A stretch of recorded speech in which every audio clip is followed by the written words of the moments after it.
We have the Lovers on the bottom of the deck. And the High Priestess underneath. Some of you might get this feeling that you have like some divine connection, like soulmate. Like you can sense it, like you can sense that it's coming in. And with the Ten of Pentacles, it's going to feel like everything. Don't settle. Don't do it. The Knight of Pentacles. This person is going to be very invested in you. They are going to make very like intentional steps towards working on how they approach you. It's not going to be love bombing. It's going to move at a slower pace. The Pentacles are very slow moving energy in tarot. So this is going to be someone who really puts thought and intention as to like how fast they want to move things along. And yeah, with the Eight of Wands, it's not going to move super fast. Eight of Wands in reverse. Yeah, it's not.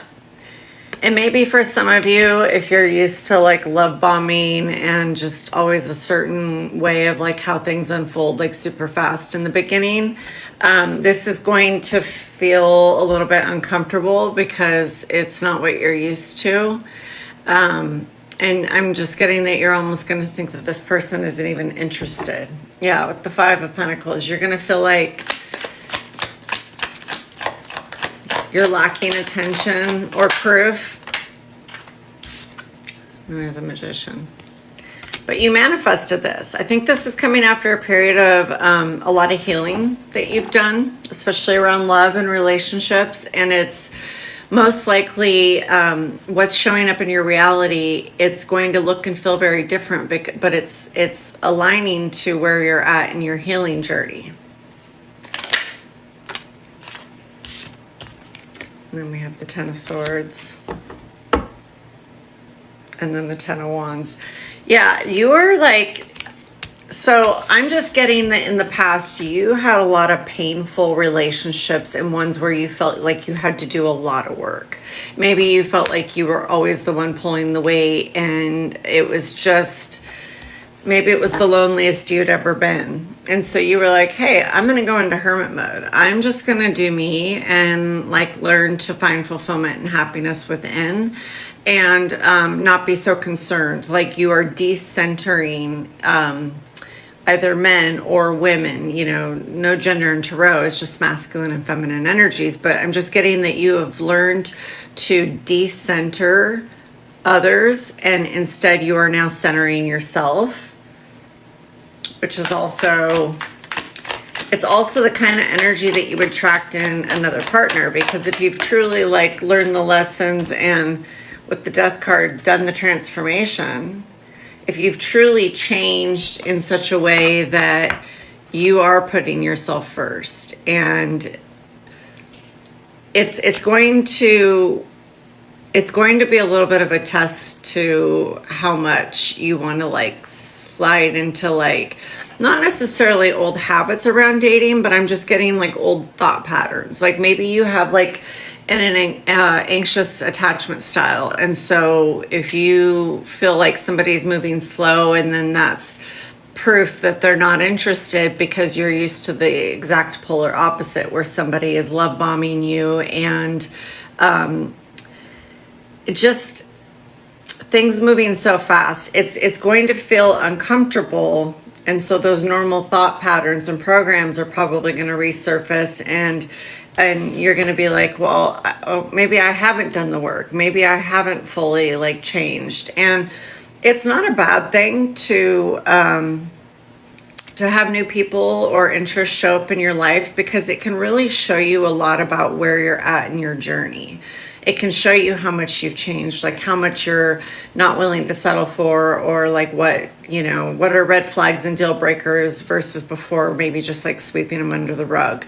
So even if you do not end up in a relationship with somebody, people are, I feel I feel like you're in a season where people are going to start crossing your path that are going to be interested in you, and you're going to have the opportunity to continuously like make decisions.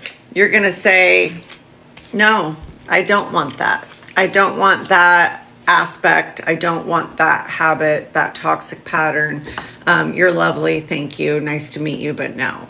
Like, in learning to use your voice and really like stepping into a place of really just owning your life, right? Not really relying on other people to fill a void, but also just because a connection shows up in your reality, not immediately jumping on that first connection and sweeping some of those, red flags or, hazard lights underneath the rug or floor mat or whatever.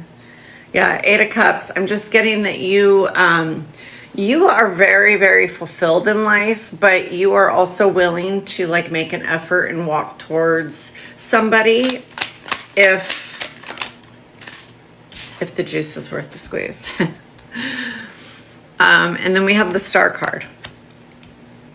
Yeah, you've done a lot of healing, and I think that you're at this point in your life where you do hold some hope and faith that maybe eventually your person will show up.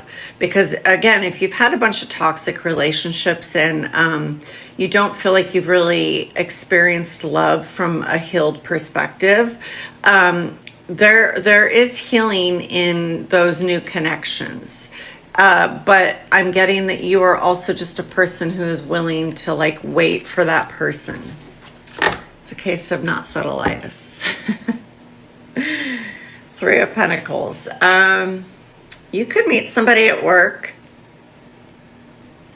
I'm just getting that you're going to get like a lot of attention, like a lot of admiration. And the 5 of Wands. What's the struggle about? Whether or not to stay in hermit mode? What's the struggle? What are we struggling about here? Maybe you feel like you struggle a little bit socially. And that could just be too like old programs showing up and just, again, like just as an example, like an ancient anxious attachment style. Like if somebody is not love bombing you and you're stressed out and you're like, oh, they're not interested. And it's giving you an opportunity to potentially like rewire your brain and to look at how people approach dating, maybe from a different perspective.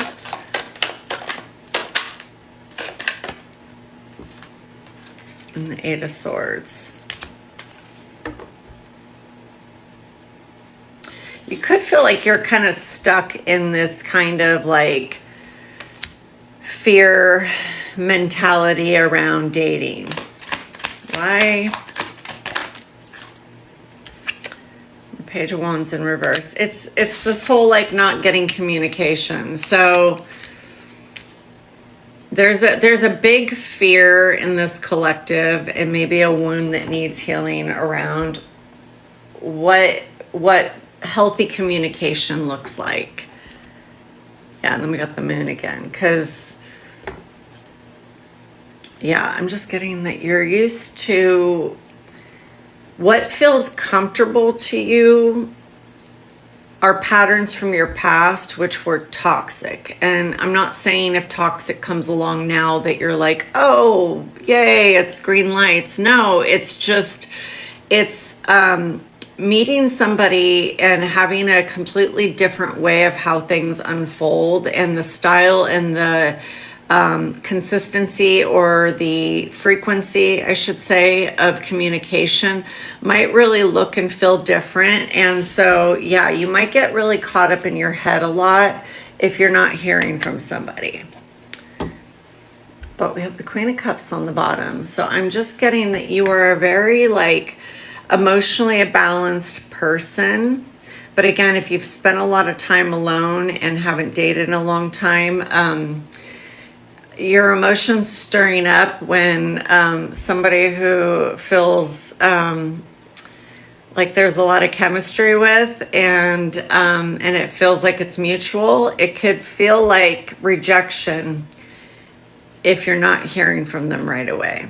And again with the moon. So maybe it's shining a light on whether this person gets a hold of you or not. It's shining a light on where you need to look into and address some of your attachment styles. And maybe just there's lots of people on YouTube and even on TikTok that talk about what healthy communication looks like when you're dating. But you also have to listen to yourself because everyone is different. So but yeah, I feel like you have people that are going to be circling you quite a bit here in the near future.